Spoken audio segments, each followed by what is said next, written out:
One.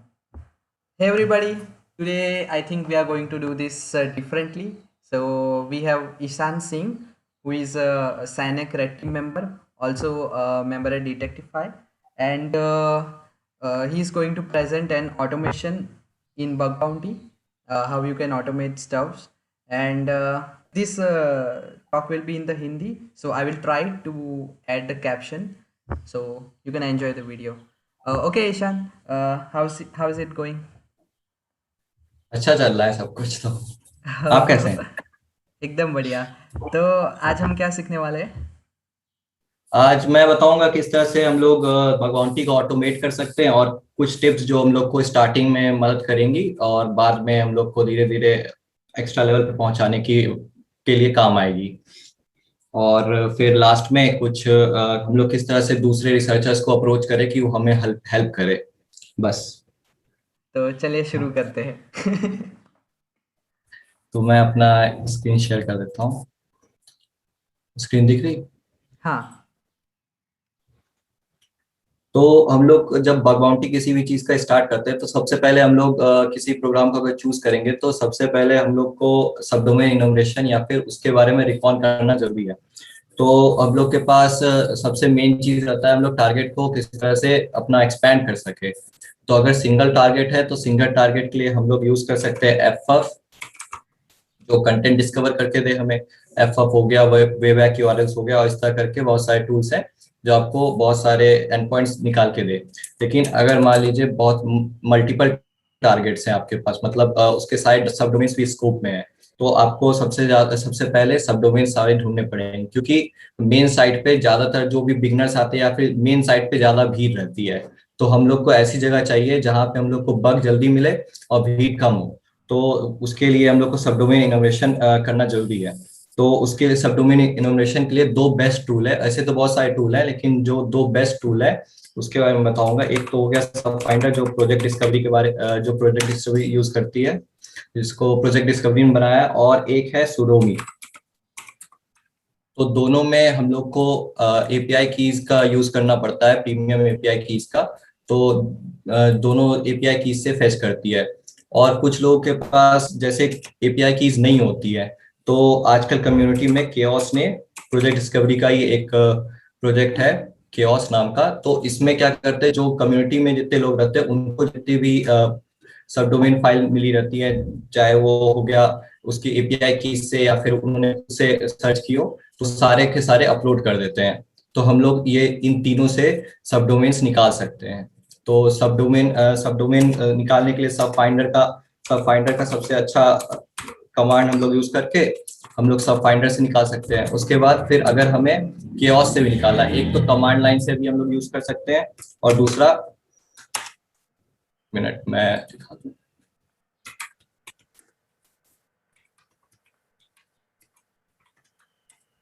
अगर किसी को केओस की एपीआई की वैसे जरूरत पड़ती है हम लोग केओस की, अगर किसी के पास एपीआई की नहीं है तो वो सीधे वेबसाइट पे जा करके इनके और यहाँ से डाउनलोड कर सकता है। तो हम लोग यहाँ पे टारगेट हम लोग आज चूज कर लेते हैं डेल.com। तो यहाँ पे डेल का मैं जितना भी डोमेन है यहाँ पे मैं डाउनलोड कर लेता हूँ।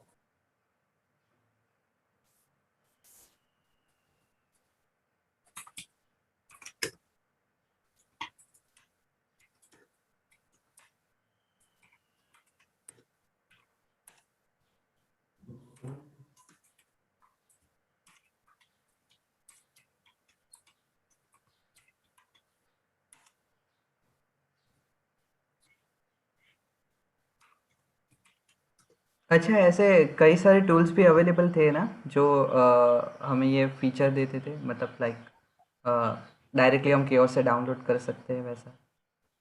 हाँ, ऐसे सब फाइंडर में भी है ऑप्शन है कि हम हाइफन ऑल आर्ग्यूमेंट अगर हम यूज करते हैं तो सब फाइंडर हमें जितने भी एपीआई कीज हमने उसकी कॉन्फ़िग फाइल में डाल रखी होंगी वो सारे एपीआई से वो सर्च करेगा। तो केओस का भी एपीआई की अगर हम डालेंगे तो वो सर्च करके हमें दे देगा। सेम सुडोमी भी यही करता है। सुडोमी के पास भी अगर मैं यहाँ पे दिखाऊं,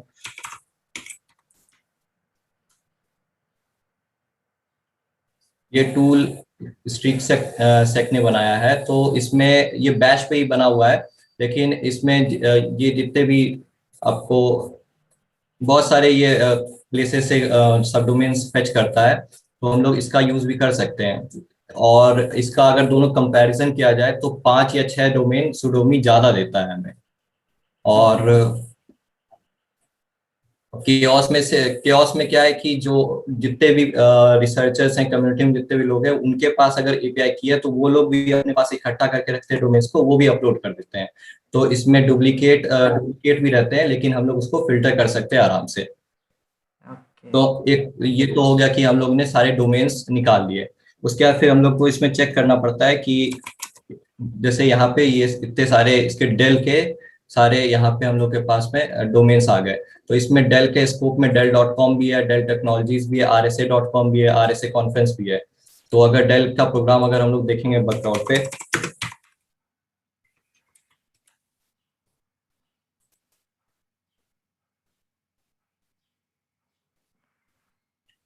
तो इस पे ये सारे स्कोप में है और सारे सब डोमेन्स भी है। तो हम लोग सिर्फ आज डेल.com पे ही सर्च करेंगे। तो यहाँ पे रिकॉन पे सबसे पहला आता है कि हम लोग फिल्टर करें कौन से डोमेन्स एक्टिव है और कौन ऐसे ही फालतू में आ गए हैं या पैसिव स्कैन में मिल गए हम लोग को। तो उसके लिए हम लोग सीधे यहाँ पे कैट डेल.com, और यहाँ पे प्रोजेक्ट डिस्कवरी का एक टूल है DNSX। तो ये क्या करता है, जितने भी सी नेम और इसके फिर उसके डीएनएस सर्वर से इंटरेक्ट करता है, और जितने भी लाइव डोमेन्स रहते हैं तो उनको निकाल के दे देता है। तो ये अभी ये सारे हमारे लाइव डोमेन्स हैं। अच्छा, तो यहाँ पे हम HTTPX यूज कर सकते हैं ना?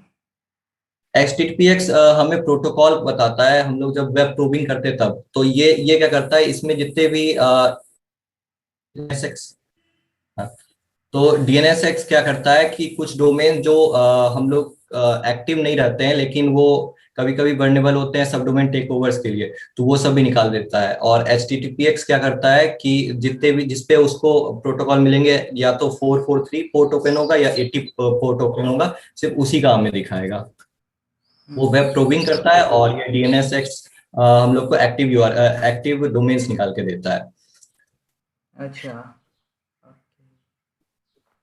तो जब मैं रिकॉन करता हूँ तो इसके अंदर में लोग पोर्ट्स को, आजकल जितने बिगनर्स हैं मैं देखता हूँ पोर्ट्स को कोई ध्यान नहीं देता है कि पोर्ट्स स्कैनिंग के लिए। लेकिन पोर्ट्स का बहुत ज्यादा काम आता है। जैसे मैंने जब मेरा जो पहला P1 मैंने जब लिया था, तो मेरे को एक पोर्ट ओपन था जो FTP पोर्ट होता है, वो ओपन था, इसी वजह से मुझे मिला था। तो उसको किस तरह से हम लोग कर सकते हैं, एक टूल है सबलिस्टर।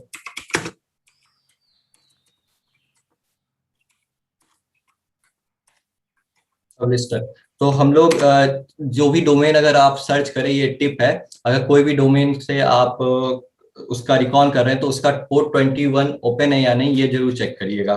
तो हम लोग सब लिस्टर का अगर यूज करते हैं,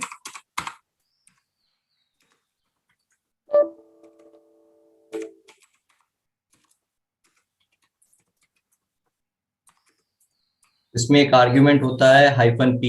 तो -P पोर्ट स्कैन करता है, तो हम लोग उसमें पोर्ट 21, पोर्ट 80 और पोर्ट 443 चेक करने के लिए इसको दे देंगे। तो अगर इसको पोर्ट 21 और पोर्ट 80 और पोर्ट 443 ओपन मिलेगा तो ये हमें शो करेगा।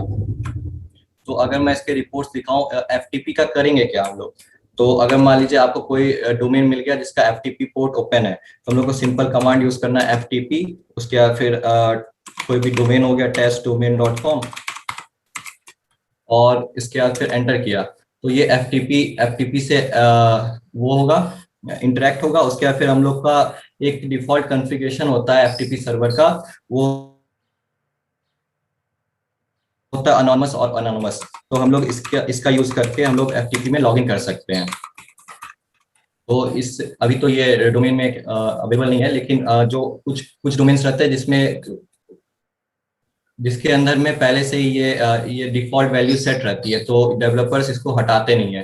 तो हम लोग उससे कोई भी सेंसिटिव फाइल फेच कर सकते हैं, डाउनलोड कर सकते हैं। कई कई बार अगर आपके पास ज्यादा लेवल पे भी ले जा सकते हैं। लेकिन अगर आपसे ये एनोनिमस लॉगिन का भी डिफॉल्ट लॉगिन भी अगर रिपोर्ट करते हैं, तो आपको अच्छा खासा P1 या P2 आपका रिपोर्ट चला जाएगा। अगर आप इसका रिपोर्ट देखें,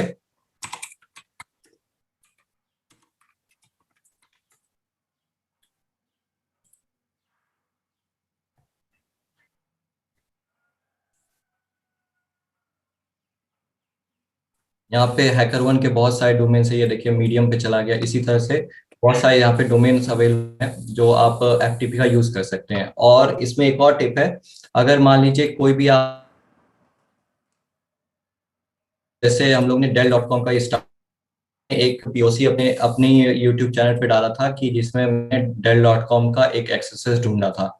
तो उसमें अगर मान लीजिए एक एक डोमेन है, उस डोमेन पे बहुत सारी जैसे, तो अब जैसे Dell.com है, तो ये क्या करेंगी, सेम कोड को दूसरे अपने सब डोमेन्स पे भी ऐड कर लेती हैं। और अगर मैं दिखाऊं तो यहाँ पे अब ये लेटेस्ट में ये हो गया शादी.com, और ये हो गया IM। तो इन्होंने सेम कोड को अपने दोनों सब डोमेन पे सेम कोड को लिख रखा है। तो हम लोग को जैसे मान लीजिए एक वर्नेबिलिटी शादी.com पे मिली, तो हम लोग उसका न्यूक्लियर टेम्पलेट बना सकते हैं और सेम वर्नेबिलिटी को हम लोग इस डोमेन पे भी चेक कर सकते हैं कि अवेलेबल है या नहीं। और ज्यादातर केसेस में सेम वर्नेबिलिटी दोनों दोनों साइड पे अफेक्ट करती है, तो हम लोग दोनों को सेपरेट करके रिपोर्ट कर सकते हैं और उस पर भी हमारा रिपोर्ट अच्छा जाएगा। तो यहाँ पे बात हो गई हम लोग ने किस तरह से रिकॉन किया। सबसे पहले तो हम लोग ने सब डोमेन इनोवेशन किया, उसके बाद फिर हम लोग ने पोर्ट स्कैन किया। हम्म। पोर्ट स्कैन में अच्छा, मेन जो हम लोग, पोर्ट स्कैनिंग के लिए सब लिस्टर की यूज़ करते हैं। HTTPX कर सकता है, दूसरे भी कई सारे हैं ना पोर्ट स्कैनिंग के लिए। पोर्ट स्कैनिंग के लिए मैं सब लिस्टर इसलिए यूज करता हूँ क्योंकि ये मेरे को आदत लग गया है सब लिस्टर का। आप यूज कर सकते हैं इसके इसके इसकी जगह नैबो भी यूज कर सकते हैं, उसके रस्ट रस्ट स्कैन करके एक आया है, वो भी हाँ। यूज कर सकते हैं। लेकिन उसमें ये नहीं बताता है कि कौन सा डोमेन है, वो सिर्फ IP एड्रेस दिखाता है, तो उसमें थोड़ी प्रॉब्लम होती है। अच्छा। और सब लिस्टर में ट्रैफिक कम जनरेट होता है और बाकी सब में ट्रैफिक बहुत ज्यादा जनरेट होने लगता है, तो कभी कभी हैंग करने लगता है PC। ओके। तो इसमें पोर्ट इंपॉर्टेंट है 21, जो आपको देखना चाहिए, और इसका क्रेडेंशियल एनोनिमस, और एनोनिमस एनोनिमस डालेंगे तो आपको मिल जाएगा। और इसका एक चेक कर हेलो। लेता है, तो क्या करता है बेसिकली FTP, जैसे हम लोग किसी भी वेबसाइट के साथ, हेलो, हम्म। किसी भी वेबसाइट के सामने हम लोग का प्रोटोकॉल आता है HTTP हाइपरटेक्स्ट ट्रांसफर प्रोटोकॉल। वो क्या करता है, FTP यूज कर लेंगे हम लोग और उसके बाद फिर अपना डोमेन डाल देंगे। तो अगर पोर्ट 21 पे ओपन होगा, यहाँ पे पोर्ट भी स्पेसिफाई कर सकते हैं, लेकिन FTP मेनली 21 पे ही रहता है, तो वो खुल के आएगा। तो वहाँ पे फिर ऑथेंटिकेशन मांगेगा, तो वहाँ पे एनोनिमस एनोनिमस वो न्यूक्लियर टेम्पलेट में ही है। तो अगर वो पुट हो जाता है और उससे उसको 200 स्टेटस शो के आता है, तो वो दिखा शो कर देता है कि हाँ ये सही है। अब हम लोग ने रिकॉन कर लिया सारा, हम लोग ने सब डोमेन निकाल लिए, उसके बाद पोर्ट स्कैन हो गया। अब मेन आती है, हम लोग क्या करते हैं, स्क्रीनशॉट को उतना सोचते नहीं कि स्क्रीनशॉट लेना है या नहीं वेबसाइट्स का। स्क्रीनशॉट से मेन मदद करता है कि सेम कोड दूसरे उसके डोमेन पे है या नहीं। अब जैसे मैंने यहाँ पे शादी.com का एग्जांपल दिखाया, तो यहाँ पे ये सेम कोड ये इन्होंने अपने मेन डोमेन पे भी यूज किया है, और वही सेम कोड इन्होंने अपने इस सब डोमेन im.shadi.com पे भी यूज किया है। तो इसको तो हम लोग स्क्रीनशॉट का मदद हम लोग इस तरह ले सकते हैं कि अगर दोनों पे सेम कोड है, तो हम एक जगह, अगर हम लोग को एक डोमेन पे, जैसे मान लीजिए शादी.com पे ही हमें कोई वर्नेबिलिटी मिल गई, तो हम इसी सेम वर्नेबिलिटी को हम लोग im.shadi.com पे भी एक्सप्लॉइट कर सकते हैं। तो हम लोग दोनों सेपरेट रिपोर्ट बना करके हम लोग रिपोर्ट कर सकते हैं, तो ये दोनों रिपोर्ट वैलिड होगी हमारी। और उसके बाद फिर अब बात आती है कि हम लोग वर्नेबिलिटी स्कैनिंग कैसे करें। तो सबसे पहले हम लोग को वर्नेबिलिटी स्कैनिंग के लिए कोई भी वर्नेबिलिटी छोड़िए मत। एक भी वर्नेबिलिटी छोड़ेंगे तो बाद में अगर कोई उसी सेम वर्नेबिलिटी को अगर कोई और निकालता है तो बहुत दुख होता है। तो सबसे पहले स्टार्ट कीजिए जिसमें आपको लगता है बहुत आसान है, आप आराम से कर लेंगे। तो जैसे मैं स्टार्ट करता हूँ एक्सेसेस से। तो एक्सेसेस का कोई पेलोड, सारे पेलोड्स को मत यूज करिए, कुछ कुछ अपने अपने कस्टम पेलोड्स रखिए, जैसे मेन हो गया ये इमेज सोर्स वाला।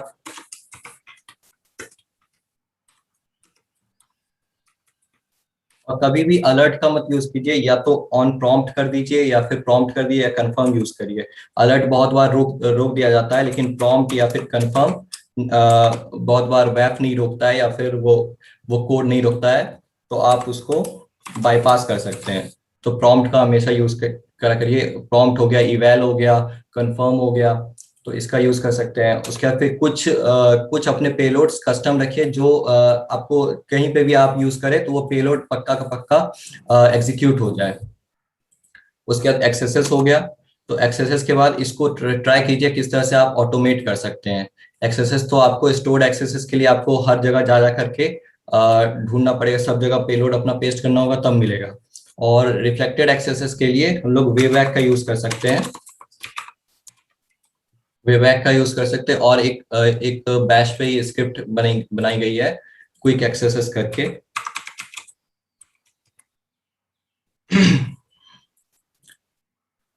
ये बेसिकली जेमो करके एक यूट्यूब चैनल है, तो उन्होंने यूट्यूब पे डेमोन्स्ट्रेट किया था किस तरह से हम लोग इसका यूज कर सकते हैं। तो सेम ये बैश स्क्रिप्ट है, तो आप इसका भी यूज कर सकते हैं। तो ये भी आपको सारा सब ये क्या करता है बेसिकली, आपको जितने भी डोमेन्स है इसका वेबैक यूआरएल से और गव से फैच करके दे देता है एंड पॉइंट। उसके बाद फिर ये जीएफ की मदद से सारे जितने भी जो पैटर्न्स होते हैं जो एक्सेसेस के लिए मेन रहते हैं, वो पैटर्न्स को फिल्टर आउट करके एक टेम्पररी फाइल बना करके दे देता है। फिर वो डेलफॉक्स का यूज करके, और के एक्सेसेस मेन क्या काम करता है कि जैसे हम लोग ने डोमेन दिया, तो कोई भी पैरामीटर हो गया, जैसे आईडी हो गया, तो यहाँ पे की एक्सेस क्या करेगा, वो अपने पेलोड्स डालेगा। तो ये जितने भी स्पेशल कैरेक्टर्स हैं जो उस पर रिफ्लेक्ट हो सकती हैं, तो वो सारे स्पेशल कैरेक्टर्स वहां पे डालेगा। और जितने भी रिफ्लेक्ट होके आती हैं तो के एक्सेस आउटपुट में वो दिखा देता है। तो एक मदद तो हमें ये कर देगा कि अगर मान लीजिए किसी वेबसाइट में ये दोनों रिफ्लेक्ट हो रहे हैं, तो हम लोग वहां पे चेक कर सकते हैं कि यहाँ पे एक्सेसेस है या नहीं, और ज्यादातर पॉसिबिलिटीज होती हैं कि एक्सेसेस वहां पे मिल जाते हैं। उसके बाद फिर हो गया डेलफॉक्स। डेलफॉक्स तो आपको ब्लाइंड एक्सेसेस के लिए भी यूज होता है, तो आप डेलफॉक्स का भी यूज कर सकते हैं। लेकिन डेलफॉक्स बहुत टाइम लेता है, लेकिन अगर रिजल्ट्स वो दे तो बहुत अच्छा रिजल्ट देता है। और मैंने इसके ऊपर एक स्क्रिप्ट भी लिखी हुई है पूरी। गरुड़। गरुड़ तो मेन रिकॉन के लिए है, तो हम लोग उसका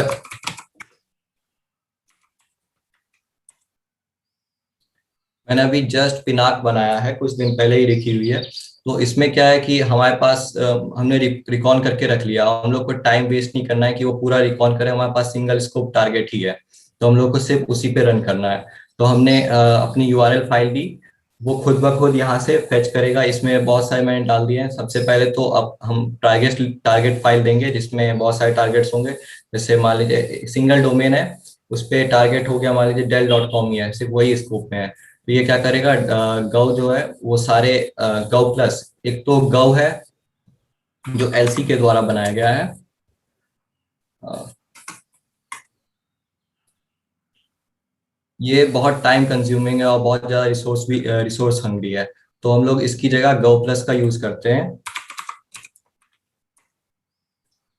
सेम टूल है, लेकिन ये कम टाइम में हम लोग को ज्यादातर डोमेन निकाल के दे देता है। तो गव प्लस का इसका उसकी गव की जगह हम लोग यूज करते हैं। तो गव प्लस और वेबैक यूआरएल से ये सारे उसके एंड पॉइंट्स फेच कर लेता है। उसके बाद फिर क्या करता है कि जितने भी पैटर्न से मिलते हुए, जैसे एक्सएसएस हो गया, एलएफआई हो गया, एसएसआरएफ हो गया, एसएसटीआई हो गया, एसक्यूएलआई हो गया, ये सारे पैरामीटर्स को अलग से फिल्टर करके रख देता है। फिर उसके ऊपर सबसे पहला काम होता है कि वो न्यूक्लिया स्कैन चलाता है। उसके न्यूक्लिया स्कैन चलाने के बाद यहाँ पे जितने पैटर्न से मैच करते हुए, मैंने कुछ सिंगल वन लाइनर्स जो मैंने ट्विटर पे देखे थे या खुद से जो मैंने अपने एक्सपीरियंस में सीखे हैं, वो सारे यूज करता हूँ। अभी आप ही का एक लेटेस्ट टूल है, लेटेस्ट तो नहीं कह सकते, अभी आपने ही बनाया था प्रोटो स्कैन करके। हम्म। तो इसका भी मैंने इसमें डाला नहीं है, लेकिन इसमें प्रोटो स्कैन का हम लोग यूज कर सकते हैं। क्योंकि इसमें मैंने इसलिए नहीं डाला क्योंकि आउटपुट जो है हमें सामने में शो करने लगता है, तो वो हाइड नहीं होता है। तो अगर नॉट वर्नेबल है तो पूरा आउटपुट हम लोग को बेकार दिखता है। तो आप इसका यूज कर सकते हैं अगर आपको प्रोटोटाइप सोल्यूशन स्कैन करना है। सेम इसी इसी का एक एक्सटेंशन भी आता है।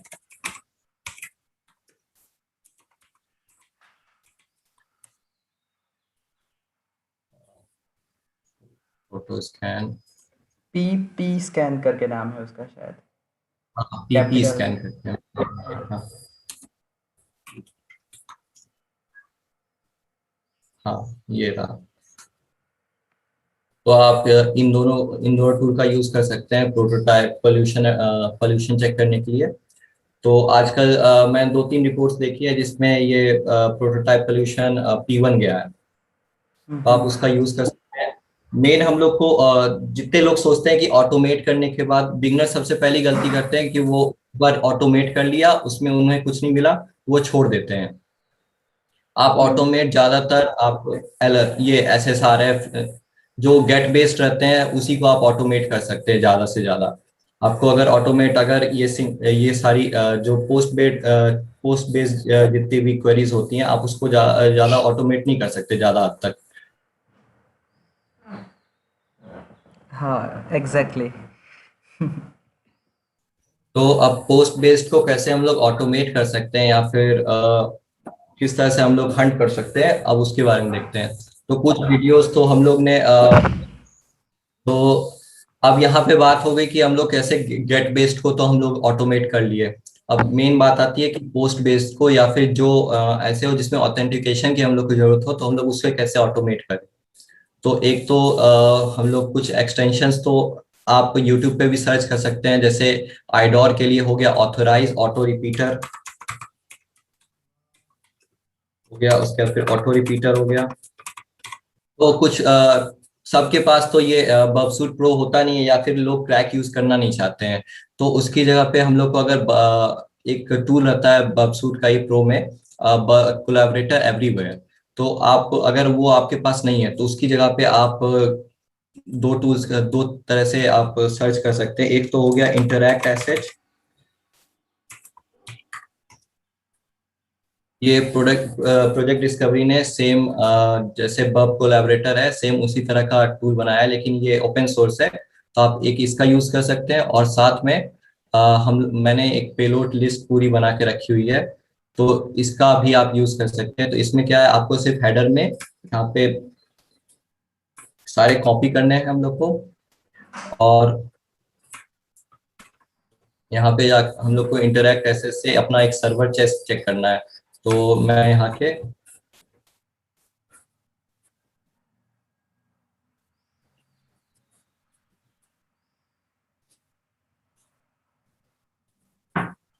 यहाँ से मैंने एक अपना डोमेन ले लिया, सर्वर ले लिया, यहाँ से कॉपी किया, और यहाँ पे मैंने सारे में पेस्ट कर दिया।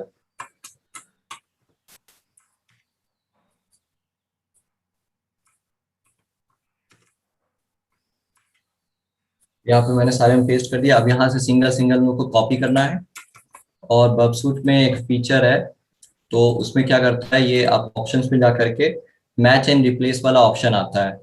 तो आप मैच एंड रिप्लेस की जगह पे मैच में कुछ मत डालिए, रिप्लेस वाले में ऐड कर दीजिए, और यहाँ पे रिक्वेस्ट हेडर में यहाँ पे ऐड कर दीजिए। तो अब वो क्या करेगा, जितने भी हेडर आपके यहाँ प्रॉक्सी से गुजरेंगे, तो उसमें ये हेडर पे इम्प्लीमेंट कर देगा।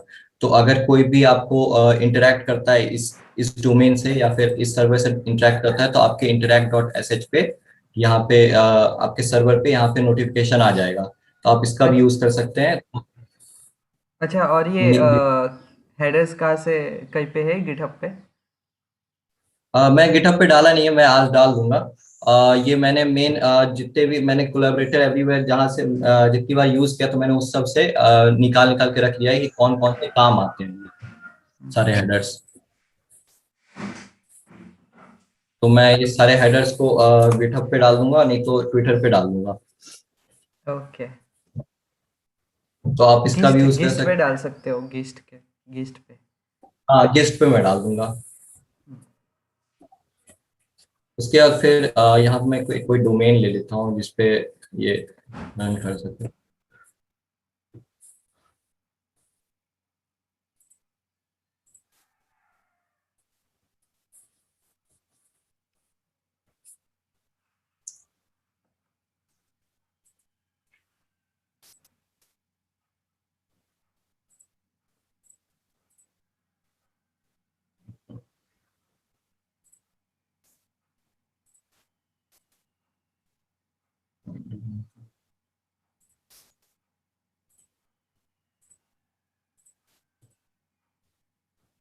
तो यहाँ पे मैंने सारी डॉट कॉम को यहाँ पे मैंने एज अ स्कोप ले लिया है। तो यहाँ पे दो तीन मैं यहाँ पे प्लगइन्स बताऊंगा इसमें जो आप अपने बर्प बर्प में यूज कर सकते हैं। एक तो हो गया, ये सारे फ्री हैं।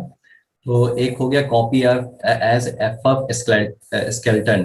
तो इसमें क्या होता है कि मान लीजिए आपको कोई भी पोस्ट रिक्वेस्ट है, तो आप उस पे एफ रन करना चाहते हैं। तो यहाँ पे आपको एक्सटेंशन का नाम बता देते हैं। का नाम है कॉपी एज एफ कमांड। तो आप इसको सर्च करेंगे गूगल पे तो आपको मिल जाएगा गिटहब पे लिंक। तो इसका यूज कर सकते हैं। जैसे मान लीजिए कोई पोस्ट रिक्वेस्ट है, हम लोग को बस वहां पे राइट क्लिक करके copy as F skeleton use करना है, एंटर करना है। हम लोग को कॉपी हो जाएगा रिक्वेस्ट। इसके बाद फिर ये हमें यहाँ पे सेम रिक्वेस्ट यहाँ पे दिखा दिया इसने। तो अब यहाँ पे हम लोग को जो भी पैरामीटर को हमें फज करना है, तो वहाँ पे सिर्फ हम लोग को फज डाल देना है वहाँ पे लिख कर। जैसे मैं यहाँ पे रेफरल हेडर में फज यूज करना चाहता हूँ, तो यहाँ पे मैंने फज लिख दिया। और उसके बाद फिर यहाँ पे नीचे कमांड दिया हुआ है, सीधे कमांड को मैं यहाँ पे रन कर दूंगा तो वो अपने आप फर्ज करने लग जाएगा। एक तो हो गया ये। उसके बाद मान लीजिए आपको कहीं पे लग रहा है कि यहाँ पे वर्नेबिलिटी हो सकती है, जैसे एसक्यूएल वर्नेबिलिटी हो सकती है, एक्सेस हो सकता है, वो हम लोग को स्कैन करना है। तो एसक्यूएल मैप के लिए पूरा कमांड लिखने में आपको प्रॉब्लम होता है। तो एक एक्सटेंशन है, उस एक्सटेंशन का नाम है सेंड टू। तो आप इसका यूज कर सकते हैं। तो ये क्या करेगा, सेम यहाँ पे आपको राइट क्लिक करना है, एंगेजमेंट टूल्स में जाना है। सॉरी, यहाँ पे एंगेजमेंट टूल से ऊपर जाना है, यहाँ पे सेंड टू पे जाना है। उसके जैसे एसक्यूएल है, एसक्यूएल स्कैन करना है, तो एसक्यूएल मैप का गेट रिक्वेस्ट पे आ गया। और ये आपको पूरा ये कमांड बना के दे देगा किस तरह से आप एसक्यूएल मैप को रन कर सकते हैं, कौन से कमांड से। तो आपको ये भी हेल्प कर देगा ऑटोमेट करने के लिए। अच्छा, ये ये हो गया। एक्सटेंडर में अवेलेबल है ये सैंटू टूल? नहीं, ये दोनों आपको गिटहब पे मिलेगा। ओके।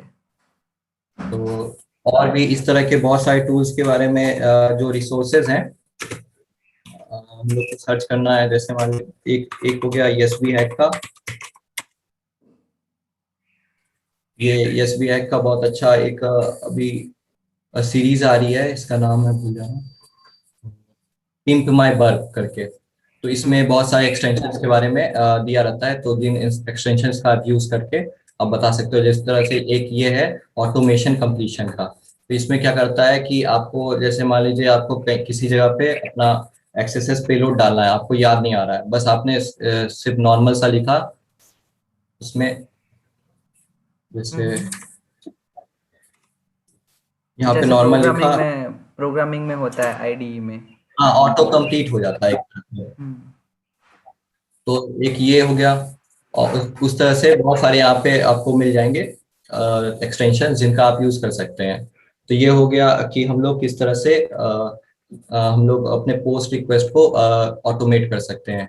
अब बात आती है, अगर मान लीजिए मोबाइल टारगेट है, जिस तरह से हम लोग गिटहब पे हम लोग रिकॉन करते हैं डॉक्स का यूज करके, उसी तरह से एक बहुत अच्छा वेबसाइट है। ये सर्च इंजन है मोबाइल ऐप्स के लिए। तो इसमें क्या होता है बेसिकली, यहाँ पे आपको हम लोग को सर्च करना है। जैसे मान लीजिए किसी भी इसमें बहुत सारे ऐप्स पहले से प्री लोडेड है। तो हम लोग को जस्ट सर्च करना होता है AWS_, हमने सर्च किया।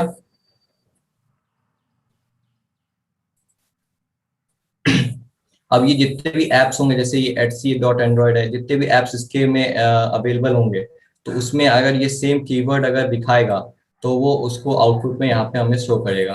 तो अगर मान लीजिए कोई आपके पास ऐप है और ये बेसिकली अभी फ्री फ्री भी है।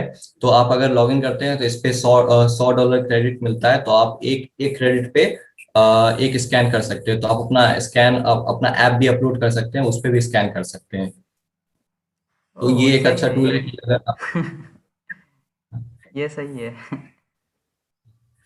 तो अगर इसका पैटर्न्स आपको देखना है तो जीएफ का आप यूज कर सकते हैं। उसके बाद बहुत सारे पैटर्न्स आपको मिल जाएंगे, तो आप उसका यूज कर सकते हैं इसको डाउनलोड करने के लिए। उसके बाद फिर एक टूल है के लीक्स। तो आप इसका भी यूज कर सकते हैं, एपीके लीक्स का। तो ये बेसिकली क्या करता है कि जो आपका एंड्रॉयड फाइल होगा, एपीके फाइल, उसको पहले डिकम्पाइल करेगा। और डिकम्पाइल करने के बाद उसमें जितने भी इसके पैटर्न से जितने भी मैच हो रहे होंगे, उन सबको आउटपुट में आपको दिखा देगा। तो आप इसका भी यूज कर सकते हैं। तो ये सारी चीजें हो गई किस तरह से हम लोग ऑटोमेट कर सकते हैं और किस तरह से हम लोग यूज कर सकते हैं। फिर अब बात आती है कि हम लोग किस तरह से किसी हंटर को अप्रोच करें, किसी हंटर को अप्रोच करें कि वो हमारी मदद करें। तो बेसिकली जब मैंने भी जब स्टार्ट किया था, मेरे को भी चाहिए था कि कोई मेरी मदद करे, मुझे समझाए कि क्या होता है। तो उस समय मैं क्या करता था, मेरे कोई भी बग मिलता था तो मैं सीधे उनसे जाके लिख देता था कि मुझे ये बता दीजिए। या फिर हाय हेलो, सबसे पहला जो बात होती है, हाय हेलो से कभी मत भेजिएगा। सिर्फ जैसे एग्जैक्टली। ट्विटर ट्विटर मैसेज किया कि हाय, और उसके बाद कुछ लिखा नहीं, जो हमें पूछना है वो हमने लिखा ही नहीं, सिर्फ हाय लिख के छोड़ दिया कि वो आप देखेंगे तो हमें रिप्लाई करेंगे, तो वो कभी नहीं रिप्लाई करने वाले हैं। एग्जैक्टली एग्जैक्टली मेरे साथ होता है। मतलब बहुत सारे डीएम्स आते हैं जिसके अंदर सिर्फ हाई लिखा होता है। अब हाँ, कोई देख के छोड़ रिप्लाई करने का देते मन ही हैं। नहीं करता। हाँ, रिप्लाई करने का अगर तुम मेहनत नहीं कर सकते हो लिखने के लिए क्या क्वेरी है, क्या तुम्हें चाहिए, तो फिर हम कैसे करें। हाँ, तो सबसे पहले तो हाय हेलो लिखना बंद कर दीजिए। उसके बाद फिर जो ऐसे क्वेश्चन मत पूछिए जो आपको गूगल सीधे करने पे मिल जाए। अब जैसे मान लीजिए किसी के पास है ये सब डोमेन टेक ओवर ही हो रहा है, किसी का उसने न्यूक्लियर स्कैन किया, उसको लिख के आया कि ये फास्टली से सब डोमेन टेक ओवर वर्नेबल है। तो अब जाके हंटर से पूछ रहे हैं कि इस तरह से आप इसको हम लोग करें। तो सिंपल आप ये गूगल भी कर सकते हैं कि फास्टली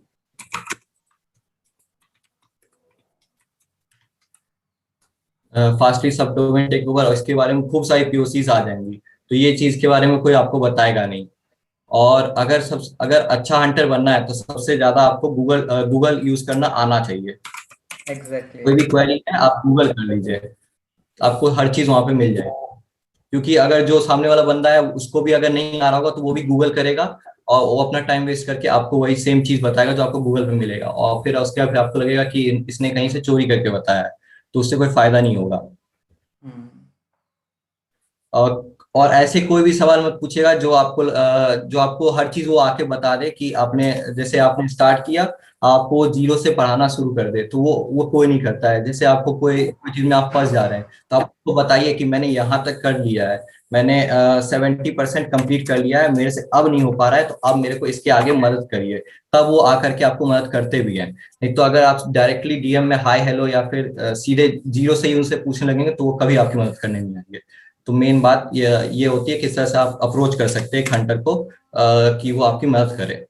और एक और लाइक काफ़ी कॉमन क्वेश्चन आते हैं जैसे कि अभी बग बाउंटी हंटिंग चालू किया है तो कौन सी रिसोर्स करे, और ये सब पहले से इंटरनेट पे अवेलेबल है और इतने सारे ब्लॉग लिखे हुए हैं तो भी लोग ये कॉमन मैसेज आते हैं। ऐसा है। सीधे गूगल कर सकते हैं ना आप। यहाँ पे जैसे ई बुक्स फॉर,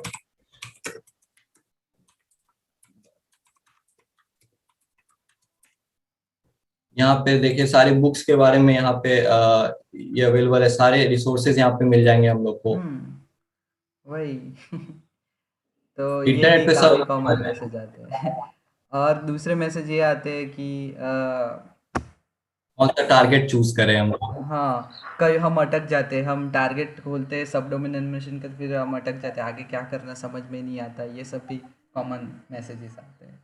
हम्म, तो और एक्चुअली अब दूसरी बात एक्चुअली कि ये अगर, लोग हाँ, क्या एक्चुअली ये लोग क्या करते हैं कि कोई भी वल्नरेबिलिटी को ठीक से समझते नहीं है, बस उनका मेथड हम्म, देख लेते हैं और वो ट्राई करते हैं, टारगेट पे नहीं चलता, फिर बोलते हैं कि भाई ये मेथड ये नहीं हो रहा मुझसे ये सब ऐसा, तो समझते हाँ, एक नहीं ही है चीज को एक्चुअली। एक्सप्लॉइट करने के बहुत सारे तरीके होते हैं, वो लोग देखते नहीं है ये। एग्जैक्टली। तो अगर कोई भी चीज आपको, कोई वर्नेबिलिटी आपको पता है, तो उसका आप सबसे पहले तो उसके बारे में पूरा पढ़ लीजिए कि उसको और किस किस तरह से एक्सप्लॉइट कर सकते हैं। अगर मान लीजिए आपको ओपन डायरेक्शन मिला, वो किसी और डोमेन पे सिर्फ ये डबल स्लैश लगाने से रिडायरेक्ट नहीं हो रहा है, तो आप उसकी जगह पे एट दी रेट लगा सकते हैं। एट दी रेट तो ऐसे कॉमन है, ये इंटेंडेड बिहेवियर है। उसकी जगह पे आप कुछ भी यूज कर सकते हैं, कोई और पाथ हो गया, रिडायरेक्ट डॉट यूआरआई। यहाँ पे भी आप जा सकते हैं। इससे भी आप रिडायरेक्शन चेक कर सकते हैं। अगर आपको सिर्फ डबल स्लैश लगाने से नहीं मिला, तो इसका मतलब ये नहीं कि आपका डोमेन वर्नेबल नहीं है। उसके बाद फिर अगर हम लोग को वर्नेबिलिटीज ढूंढनी पड़ती है कि कहाँ से हम लोग दूसरे लोग क्या रिपोर्ट कर रहे हैं, हम लोग को भी पता चले, तो एक बहुत अच्छी रिसोर्स है ये ओपन बग बाउंटी पे। आप जा करके, यहाँ पे लोग ब्लॉग्स बहुत ज्यादा लिखते रहते हैं, तो आप यहाँ पे जा करके सर्च कर सकते हैं। अभी लेटेस्ट में मैंने देखा था यहाँ पे किस तरह से मूडल, हाँ ये मूडल का एक एक्सेस है, तो यहाँ पे आप किस तरह से इसको एक्सप्लॉइट कर सकते हैं। तो ये आपको बहुत सारे अभी तो 50,000 से ज्यादा टारगेट्स इसके वर्नेबल हैं। आप इसका भी यूज कर सकते हैं कि बहुत सारे रिसर्चर्स अपनी फाइंडिंग्स को यहाँ पे डालते हैं, तो आप उन सब का भी यूज करके अपना फाइंड कर सकते हैं। अब बात आती है कि स्टार्ट कैसे करें, क्योंकि हम लोग सीधे जंप कर जाते हैं बकक्राउड पे या फिर हैकर वन पे। सबसे पहले तो अगर आप बिगनर है तो हैकर वन पे कभी मत जाइए, वरना हैकर वन पे आपको डिमोटिवेशन ही फील होगा और कभी कुछ नहीं मिलेगा। अगर स्टार्ट करना है तो आप सबसे पहले कोई भी रैंडम टारगेट चूज करिए, डॉग से डॉग से यू चूज करिए, या फिर कैसे भी कोई भी रैंडम टारगेट उठाइए और उस पर हंट करिए। और अगर आपको कोई वर्निबिलिटी मिलती है, तो उसमें यहाँ पे आप ओपन वर्क बाउंटी का यूज कर सकते हैं। तो यहाँ पे ये क्या करता है, किसी भी डोमेन का आप वर्नेबिलिटी, यहाँ पे ओपन डायरेक्शन हो गया, एक्सेसेस हो गया, और एक्सेस कंट्रोल वर्नेबिलिटीज होती हैं जो हाई सेवरिटी वर्नेबिलिटीज होती हैं, आप यहाँ पे इनको रिपोर्ट कर सकते हैं। तो ये खुद अपनी तरफ से जाकर के डोमेन को बताते हैं कि हमारे एक रिसर्चर ने आपके वेबसाइट पे ये वर्नेबिलिटी ढूंढी है। तो इससे क्या होता है कि आपके ऊपर वो स्ट्राइक भी नहीं कर सकते हैं, और एक तरह से आपने रिपोर्ट भी कर दिया। अगर आपका सही होता है तो आपको कुछ डोमेन्स रहते हैं जो कुछ नहीं करते हैं, मतलब आपको रिप्लाई तक नहीं देते हैं, और कुछ अच्छे रहते हैं तो वो आपको रिप्लाई भी दे देते हैं और रिवॉर्ड भी दे देते हैं। और और अगर आप बग बाउंटी स्टार्ट कर रहे हैं, सबसे पहले तो ये सोच लीजिए कि पैसा नहीं मिलने वाला है। अगर पहले स्टार्ट करेंगे तो 1 या 2 साल तक आपको पैसा नहीं मिलेगा, मुश्किल से $200-300 मिलेगा। वो भी बहुत मेहनत करेंगे, 24 घंटा लगे रहेंगे तब मिलेगा, वरना सिर्फ अगर पैसे के लिए कर रहे हैं तो आपको पैसा नहीं मिलने वाला है इस पे। कई कई एग्जैक्टली। जब मैंने स्टार्ट किया था तो मेरे को 6 महीने तक मेरी एक भी रिपोर्ट मेरी वैलिड नहीं हुई थी। और उसके बाद फिर जब मेरी पहली रिपोर्ट वैलिड हुई, वो XML RPC मिलता है, किस वर्डप्रेस पे XML RPC मिलती है, तो वो मैंने रिपोर्ट किया था प्योर VPN पे। तब जाकर के मुझे एक पॉइंट मिला था बग क्राउड पे, वो भी डुप्लीकेट का। तो मेरा पहला हॉल ऑफ फेम इस पे मिला था। तो तो सबसे पहले तो आप लोग को यहाँ पे जीरो से शुरू करना है। तो 6 महीने तक आपको कुछ नहीं मिलेगा। उसके बाद फिर मेरे को 1.5 साल बाद जा करके मेरे को पहली बाउंटी मिली थी $100 की, ओ, 1.5 साल के बाद। कौन सा तो बग अगर था? आप, मेरा एक्सेस था तब उस समय। अच्छा। तो जब 1.5 साल के बाद अगर मेरे को सोचिए, अगर मैं उस समय छोड़ देता तो मेरे कुछ नहीं मिलता। तो सबसे पहले आपको क्या करना है कि सीधे बड़ी वेबसाइट्स पे, बग क्राउड हो गया, उसके हैक एंड प्रूफ हो गया, हैकर वन हो गया, इस पे नहीं जाना है। आपको कोई भी रैंडम वेबसाइट चूज करनी है, वहां से स्टार्ट करना है, और वहां से कोई भी बग मिलता है सीधे यहाँ पे आके रिपोर्ट कर देना है। 90%, अगर आपने 10 वर्निबिलिटी रिपोर्ट किया है इस पे, तो 90% चांसेस है कि आपकी 2 बग्स यहाँ पे वो लोग उसका रिप्लाई देंगे, 2 बग्स का। अब जैसे मैं अपना प्रोफाइल दिखाऊं इस पे, ओपन बग बाउंटी पे,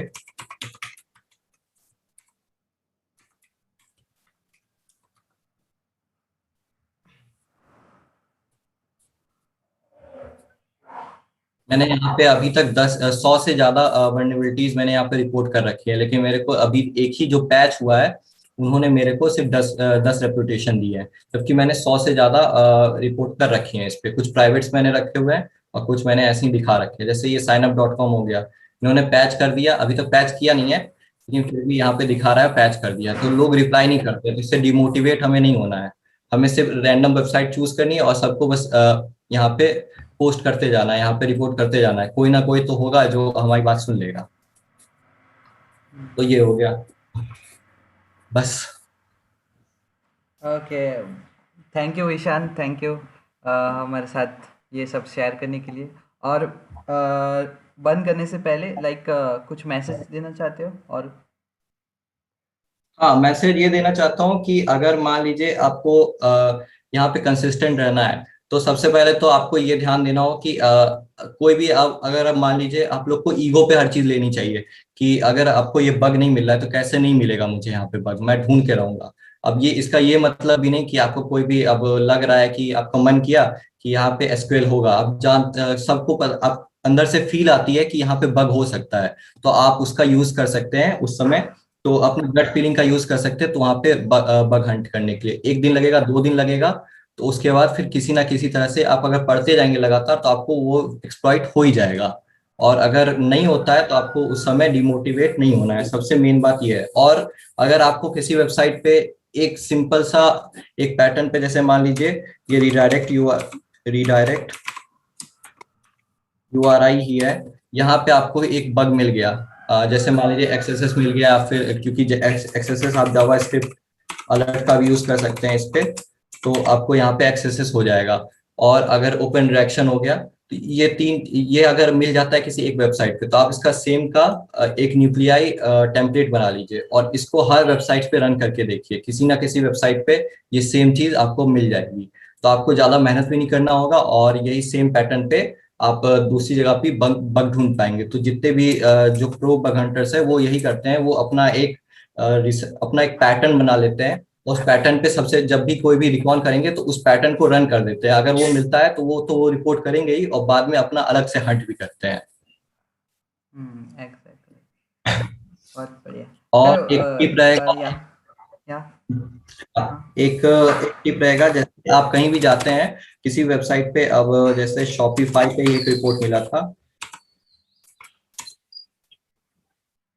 तो यहाँ पे मैं ये टिप दे रहा हूँ। तो जैसे भी कहीं पे भी आप लॉगिन करने जाएंगे तो वहाँ पे आपको एक लॉगिन का पैनल रहता है, 1 मिनट, इस पे अब दिखा नहीं रहा है, व्हाट?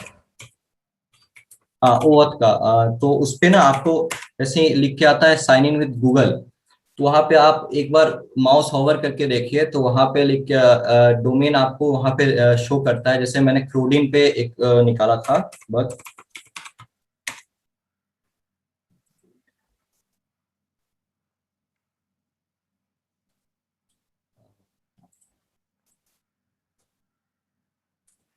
प्रोडीन पे मैंने निकाला, तो यहाँ पे साइन इन विद गूगल करेंगे तो यहाँ पे आपको URI यहाँ पे लिख के आएगा कि रिडायरेक्ट हो रहा है। तो उस समय रिडायरेक्ट के टाइम पे आप वहाँ पे जावा स्क्रिप्ट अलर्ट का यूज कर सकते हैं, या फिर अपना कोई भी रिडायरेक्शन वाला डोमेन दे सकते हैं। अगर वो रिडायरेक्ट होता है तो हमेशा जब भी जहाँ पे भी लिख के आए ना साइन इन विथ या log in with this domain या दिस डोमेन, तो आप उस वहाँ पे रिडायरेक्ट पाथ पे हमें जरूर कोई एक्सेस पेलोड या फिर ओपन डायरेक्शन पेलोड जरूर पुट करके देखिए, पक्का पक्का वो वर्नेबल होता है। ओपन रिडायरेक्शन वाला ना ओथ पे? हाँ वो वक्त पे मुझे मिला है एक दो बार। मेरा जो ओके। पहला स्वैग का हाँ, प्रोडक्ट आया था मेरे को भी इसी इसी से मिला था। अच्छा, सही है। ओके, चलो Ishan, thank you so much, और मिलते हैं फिर। Bye bye. Thank you, bye. Thank you guys for watching. If you want, then you can subscribe at any time. And also, many hackers are going to come on this channel in future. So until next time, see ya.